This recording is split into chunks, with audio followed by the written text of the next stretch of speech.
ये देखिए, ये महाराष्ट्र की जनता है और राहुल गांधी जो है वो ठाणे में पहुंच गए। काफी संख्या में जो लोग हैं वो राहुल गांधी के भाषण को सुन रहे हैं। कुछ देर पहले कांग्रेस के कार्यकर्ता और उनके बीच यहाँ की जो पुलिस है उनके बीच में कहा सुनी हुई, लेकिन उसके बावजूद जो है राहुल गांधी ने कहा कि सारे बैरिकेडिंग हटा दो, जो मेरे लोग हैं उनको मेरे करीब आने दो। तो सारे लोग जो हैं वो उनके करीब चले गए हैं।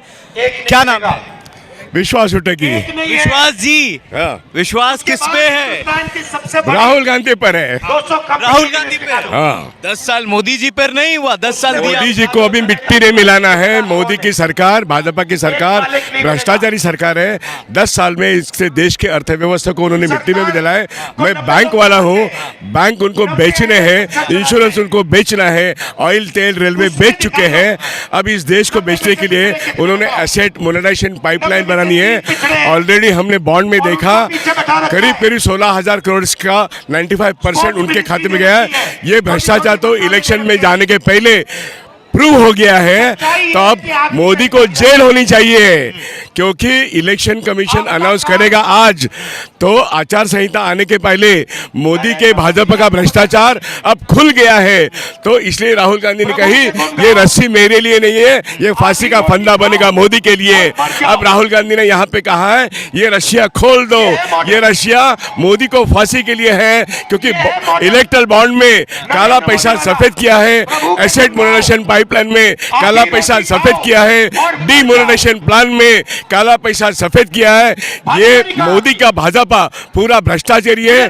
पूरा यहाँ हिंदू मुसलमान करते हैं कि $1 ट्रिलियन मुस्लिम देशों का यहाँ पे आके भारत देश की अर्थव्यवस्था में एक 1/4 ऑफ द इकोनॉमी इसके ऊपर कब्जा मुस्लिम देशों का हुआ है। इस देश का पूरा इकोनॉमी पारतंत्र में जाएगा। हमने ईस्ट इंडिया कंपनी से लड़ाई करके इस देश को जिताया।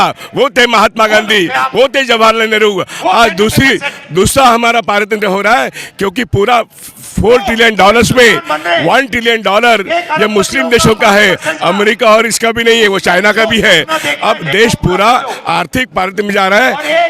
दूसरी आजादी की लड़ाई ये राहुल गांधी लड़ रहा है। आप बैंक से हैं, नोटबंदी से इस देश का कितना नुकसान हुआ है और कितना फायदा लोगों? नोटबंदी, ये नोट बदली है, इसमें 16 लाख करोड़ उस वक्त थे 8 नवंबर 2016।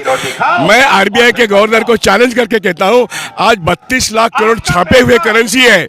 32 लाख करोड़ छापे हुए करेंसी है, उसमें सफेद कितना और काला कितना, क्योंकि उन्होंने काला पैसे को सफेद रूप दिया है। इस देश की बजट की 45 लाख करोड़ का बजट होता है, लेकिन काला पैसा 3 गुना 4 गुना इस देश की अर्थव्यवस्था में है। वो बॉन्ड के जरिए, वो ड्रग के धंधे के जरिए, वो आर्म ट्रेडिंग के जरिए, बहुत सारे काले धंधों के जरिए इस देश में सफेद हो रहा है, और ये मोदी कर रहा है।